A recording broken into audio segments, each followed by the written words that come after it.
French flour type 55 is not essential, but it helps achieve the je ne sais quoi in baguettes. Use strong white bread flour if that's all you have. For the first dough, the flour is mixed with iced water very roughly, and that's it. It goes into fridge overnight. The starter, freshly fed, also goes into fridge. Good night. The next day is time for the main dough, so we add the fridge cold starter to the fridge cold dough, plus salt. And mix with your hands, but only until it comes together, because the stretching and folding over the next 3 hours is going to sort out details like smoothness, stretchiness, and gluten development. Cover and leave for half an hour. We start off with really sticky, shaggy, unpleasant dough, so a dough scraper or a similar tool is indispensable. I usually oil my hands and then grab it from the top, then left and right and the bottom, stretching it and folding on itself. Then it goes back to the bowl for the next half hour and then stretch, fold, repeat.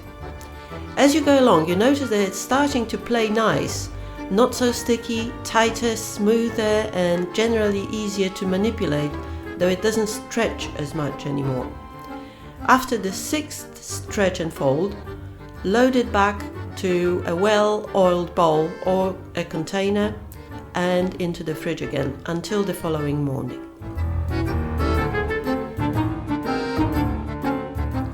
In the morning, take the dough out first thing to let it warm up to room temperature, which will take about 2 hours. Then turn it out and divide in 4.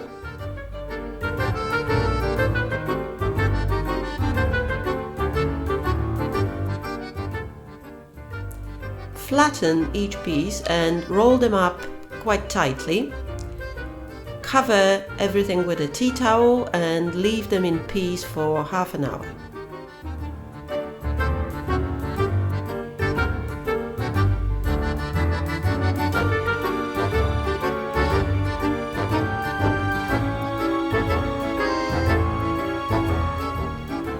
Shaping baguettes is all about tight structure, so we flatten each piece again, then fold the top edge into the middle, fold over the corners and do the same on the other side. Now fold it lengthwise to close and seal the seam. And then it's just like Play-Doh or modeling clay. Roll it outwards into a long, thin sausage with tapered ends. I place the shaped baguettes between the folds of floured parchment.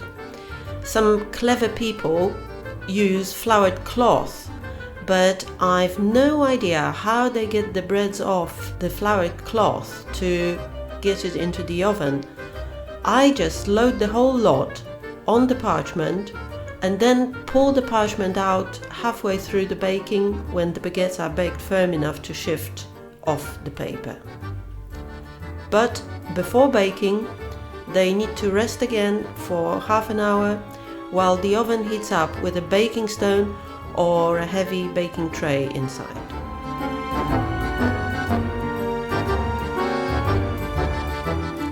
Score them with a sharp knife or a baker's lame so they don't crack and explode in the oven.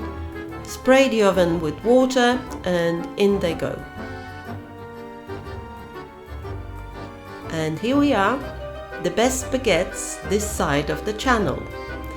Detailed instructions and all the ingredients are on the website cuisinefine.com. Sourdough baguettes recipe. And I'm just going to tuck into that piece of baguette now.